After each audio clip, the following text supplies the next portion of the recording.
సాయిలక్ష్మి అండి. మేము నోగూరు వెంకటాపురం నుంచి వచ్చాము. జాతర టైంలో కొద్దిగా రష్ ఉంటుందని ముందే వద్దామని వచ్చామండి. ఇప్పుడు ముందు వచ్చినా కూడా రష్ బాగానే ఉంది. కాకపోతే క్యూ లైన్స్ అవి లేకపోవడం వలన కొద్దిగా ఇబ్బందులు పడుతున్నాము.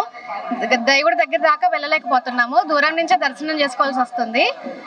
ఇంకా టైం ఉంది కదా, పనులు పూర్తి చేస్తారేమో చూడాలి.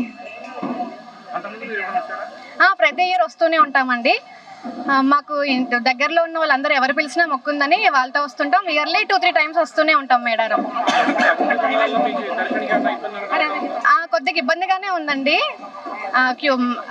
వెళ్ళే దారి వచ్చే దారి సేమ్ అవ్వడం వలన కొద్దిగా తోసుకుంటున్నారు జనాలు ఒకరికొకరు. పిల్లలతో వెళ్ళడానికి ఇబ్బందిగానే ఉంది కదా దగ్గరికి. నా పేరు నవ్యశ్రీ. నేను యుఎస్ నుంచి వెళ్ళి వచ్చాను. ఇక్కడికి వచ్చి ఒక 1 hour అలా అయింది. ఇక్కడ అంతా మొత్తం ప్రజలందరికీ అందరు బాగా సెలబ్రేట్ చేసుకుంటున్నారు.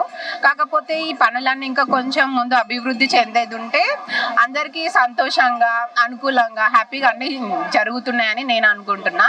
ఇంకా వచ్చే సంవత్సరం కూడా ఇంకా మంచిగా జరగాలని కోరుకుంటున్నాను. ముందే పనులన్నీ జరిగి ఉంటే ఇంకా హ్యాపీగా అందరు సెలబ్రేట్ చేసుకుంటారని కోరుకుంటున్నాను. అంతే.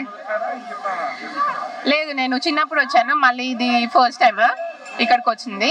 బట్ బాగుంది మొత్తం చూసేసరికి అంతా ఓవరాల్ గా.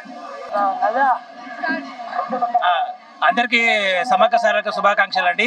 చాలా సంతోషం. కుటుంబ సమేతంగా వచ్చి అమ్మవారిని దర్శనం చేసుకున్నాము.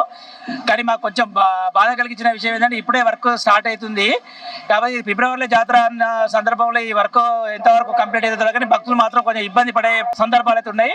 కంపల్సరీ మేము కూడా కొంచెం ఇబ్బంది పడ్డాము. అంటే వెహికల్ పార్కింగ్ ప్లేస్ లేక చూసుకోండి, లేకపోతే భక్తులు వచ్చి ఒకటే దర్శనానికి దారి మళ్ళీ అదే దారి నుంచి వెళ్ళడం జరుగుతుంది. కాకపోతే మంచిగా దర్శనం చేసుకున్నాము. చాలా సంతోషము. మాది చాలా పెద్ద కుటుంబం అండి. మేము హైదరాబాద్లో, వరంగల్లో ఉంటున్నాము. అందరం కలిసి ఒక పెద్ద కుటుంబ సత్యంగా ఒక 70 మంది వచ్చి దర్శనం చేసుకున్నాము. మా పిల్లల మొక్కులో అందరి చాలా సంతోషంగా దర్శనం అయిందండి. కానీ ఆ రోడ్లే కావచ్చు, అమ్మవారి దగ్గర గద్దెలు చాలా ప్రతిష్టాత్మకంగా తీసుకొని గద్దె నిర్మాణం చేస్తున్నారని చెప్పేసి అన్నారు. కానీ చూస్తే మాత్రం ఒక 20% వర్క్ మాత్రమే కనబడుతుంది. ఆ దిమ్మలు రెడీ అవుతున్నాయి తప్ప, దిమ్మలు ప్రతిష్ఠించడానికి ఆ దిమ్మలు తయారు చేస్తున్నారు తప్ప, అది ఇంకా దిమ్మలు తీసుకొచ్చి ప్రాంగణం చుట్టూ ఏర్పరచడానికి, తర్వాత ఇక్కడ గద్దె రోడ్లు కానీ లేకపోతే ఇక్కడ వర్క్ చేసే విధానం కానీ ఇంకో 20% అయింది. కానీ ఫిబ్రవరిలో జాతర అని ఉన్నప్పుడు మరి జనవరి ఎండింగ్ ఫిబ్రవరిలో జాతర జరుగుతుంది.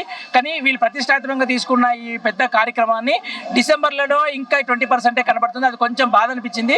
కానీ తొందరగా కంప్లీట్ చేయాలని మేము గవర్నమెంట్ని కోరుతున్నాం. చరిత్ర సృష్టించినోడు ఇప్పుడు ఆ చరిత్రని తిరగరాయబోతున్నాడు. అబద్ధాల గోడల్ని బద్దలు కొట్టి నిజాలను రాగా మీ ముందుంచబోతున్నాడు. నిజమైన వార్తల కోసం వెంటనే డౌన్లోడ్ చేసుకోండి రా యాప్ని.